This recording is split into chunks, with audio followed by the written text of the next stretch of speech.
लाहौर शबीर हुसैन से DCSC की permission से मछली मंडी रावी टाउन के इलाके पर राना रावी पुल मुंतकिल, नोटिस के बगैर मार्केट गिराने का मामला हाई कोर्ट ज़ेर समाअत। तफसीलात के मुताबिक अरसा दराज से मछली मंडी के रश और फालवेशन की से शहरियों को इस परेशानी से निजात दिलवाने के लिए निगरान वज़ीर आला पंजाब मोहसिन नकवी की हदायत पर आगे मुकम्मल तफसीलात देखें। जी शबीर हुसैन भट्टी अपनी रिपोर्ट में से आगाह कीजिएगा।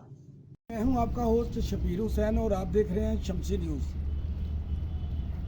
आज हम आपको लाहौर की जो करीम इलाका है, जो उर्दू बाज़ार का, जहां पर अरसा दराज से मछली मंडी कायम थी, मगर जैसा कि आपको मालूम है कि शहर में आबादी बढ़ने से गवर्नमेंट के कानून ला उसको बदला जाता है। इलाका मकीनों की और शहरियों की सहूलियात के लिए प्लान जो हैं वो बनाए जाते हैं। इसी तरह का एक प्लान जो है वो हमारे वज़ीर आला पंजाब, निगरान वज़ीर आला पंजाब मोहसिन नकवी साहब की हदायत पर DC साहब को हदायत की गई, फिर कमिश्नर साहब को, असिस्टेंट कमिश्नर साहब को, कि ये जो मछली मंडी है इसको रावी पुल पे मुंतकिल किया जाए। जैसा कि मेरे पीछे आप देख रहे हैं कि एक ऐसी तमीर की गई जो मछली मंडी, नई मछली मंडी का आगाज़ किया गया। यहाँ पर हमारे साथ यहाँ के जो सदर हैं चौधरी इस्लाम साहब, वो मौजूद हैं। उनसे जानते हैं कि पहले तो इजाज़त दी गई कि ये मछली मंडी को तमीर किया जाए और उनके ही हुक्म पर इस मछली मंडी को तमीर किया गया, बाद में इसको गिराया गया। इसकी वजूहात इनसे जानते हैं। जी अस्सलाम वालेकुम। वालेकुम। जी जो इस्लाम साहब, ये बताइएगा, पहले तो आपको अप्रूवल दी गई, आपको परमिशन भी दी गई, ये मछली मंडी यहाँ पर इसका आगाज़ भी किया गया, यहाँ पर बिज़नेस भी शुरू हुआ, फिर इसको गिराने का मकसद क्या था? गिराने का मकसद तो हमें आज तक समझ नहीं आ सकी। मुतअद्दिद बार हमने उनसे बातचीत की, मगर कोई आदमी अपनी गलती मानने के लिए भी तैयार नहीं है। हमने उनसे ये जब कहा कि भाई हमें आप ये बता दें कि ये गिराई क्यों है, तो कोई आदमी ये भी मानने के लिए तैयार नहीं कि कोई आदमी इस तरफ आता ही नहीं है। DC साहिबा से बात हुई, वो कहते हैं कि आपका जो आपने नक्शा नहीं पास हुआ। अल्लाह के बंदो, जब आपके कहने के ऊपर ये सब कुछ किया गया, आपकी मौजूदगी में सब कुछ किया गया, तब आप लोग कहाँ थे? आज हमारा ये करोड़ों रुपए नुकसान करके आप कहते हैं कि आपने नक्शा पास नहीं कराया। ये तो कुछ सोल्यूशन नहीं है। और विदाउट एनी नोटिस, कोई नोटिस नहीं दिया गया।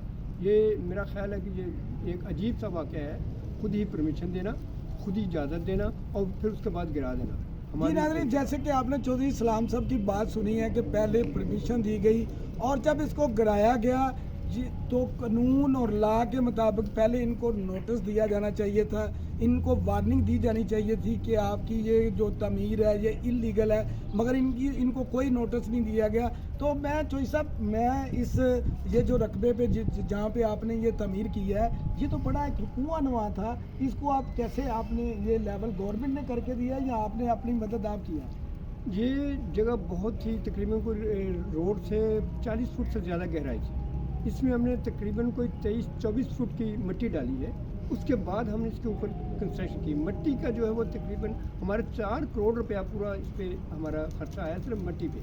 उसके बाद अपनी मदद आपके तहत हमने ये सारा कुछ किया है, कंस्ट्रक्शन की है। करोड़ों रुपए इस पे लोगों के खर्च हो गए हमारे तमाम मेंबरान से। तो हमें तो समझ नहीं आ रही कि हम कहाँ जाएँ। लोगों ने पता नहीं किन हालात में ये काम किए, जेवर बेचा है, कितने अपनी जगह बेची, कितने कर्ज लिया है, इसलिए कि चलो हमारा मुस्तकबिल जो है वो बन जाएगा। जी नाज़रीन, जैसे कि आपको मालूम है कि जब गवर्नमेंट का कोई प्लान, कोई ऐसा प्लान बनाया जाता है जिस पर अमल दरामद कराना होता है, तो वहाँ पर गवर्नमेंट खुद इन्वेस्टमेंट करती है। मगर यहाँ पर ये बता रहे हैं कि यहाँ पर करोड़ों रुपया की जो लागत है, हमने अपनी मदद आपके तहत की है। हमारे जो मज़दूर थे, हमारे जो ताजर बरादरान थे, उन्होंने अपनी प्रॉपर्टियाँ सेल की हैं, उन्होंने अपनी जेवर जो हैं उनको सेल किया है। उस सेल करने के बाद उन्होंने इस तमीर को और इस जो मार्केट है, ये जो मछली मंडी गवर्नमेंट की तरफ से जिसकी अप्रूवल थी, उसको तमीर किया, मगर उसको गिराया गया। इससे ये मालूम होता है कि वो बंदे जिन्होंने अपनी मदद आपके तहत ये तमीर की थी, वो लाखों रुपए नुकसान मालियत के अब नीचे आ गए हैं। पहले ही जो चंद साल पहले हमें कोरोना की तरफ से ताजरान बरादरी को बहुत परेशानियां रही हैं, बहुत मुश्किल लोग जो हैं वो स्टैंड हुए थे। अब ये जो लोग जो ताजर बरादरी है, ये कितने लोग हैं जो इस सद में आए हैं? इस वक्त हमारे पास यहाँ पर 33 लोग हैं जिन्होंने अपनी कंस्ट्रक्शन कंप्लीट की थी। उसके अलावा बहुत से लोग जो वो अभी आगे अपनी तैयारी कर रहे थे। अब उसमें 33 लोगों में करोड़ों रुपए का एक आदमी को कम से कम जो है वो 60 से 70 लाख रुपए खर्च आया हुआ है। अब वो इतना बड़ा नुकसान हम कहाँ से पूरे करेंगे? हमारे जो मुआशी हालात हैं वो इंतहा से बहुत आगे पहुंच चुके हुए हैं। हमारे पास तो इतनी सर्वाइविंग नहीं है कि हम अपनी इनकी ये जो ईंटें आज गिराई गई इनको सफाई करने के लिए हमारे पास वसाइल नहीं है। हमारी वज़ीर आला पंजाब से ये अपील है कि खुदारा हमारे नुकसान का अजाला किया। अच्छा जोई साहब, इस बाबत आपने कोई लीगल एक्टिविटी भी की है, कोई कानून का दरवाज़ा भी खटखटाया है या नहीं? इस सिलसिले में हमने पहले तो डीसी साहिबा के पास गए मगर नहीं हमें कुछ रिस्पांस मिला। एसी साहब से मिले, कोई हमें पॉजिटिव कोई रास्ता नज़र नहीं आया। देन फिर हम हाई कोर्ट का हमने दरवाज़ा खटखटाया है। वहाँ से अल्हम्दुलिल्लाह हमें रिलीफ की पूरी उम्मीद है और वहाँ पे इन्होंने लिख कर भी दिया है कि ठीक है हमने जगह दे दी है।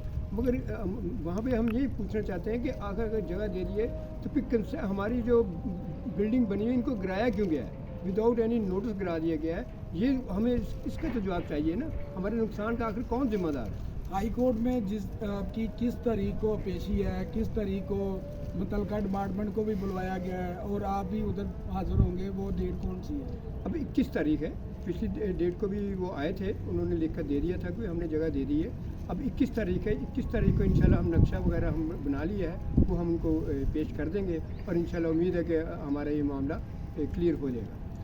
जी, जैसे कि आपने चौधरी इस्लाम साहब की बात सुनी, वो हाई कोर्ट से पूरा मुतमिन है कि हमारे जो लायर हैं वो इंशाल्लाह इस पे पूरा अमल दरामद करवाएंगे और जज साहबान को वो जो मुतमिन कर पाएंगे कि ये चौधरी इस्लाम साहब के साथ और इनकी जो जितने भी ताजर बरादरी है इनके साथ ज़्यादती हुई है, तो इंशाल्लाह 21 तारीख के बाद फिर इनसे रब्ता करेंगे, जानेंगे और आपको अगली अपडेट देंगे इंशाल्लाह।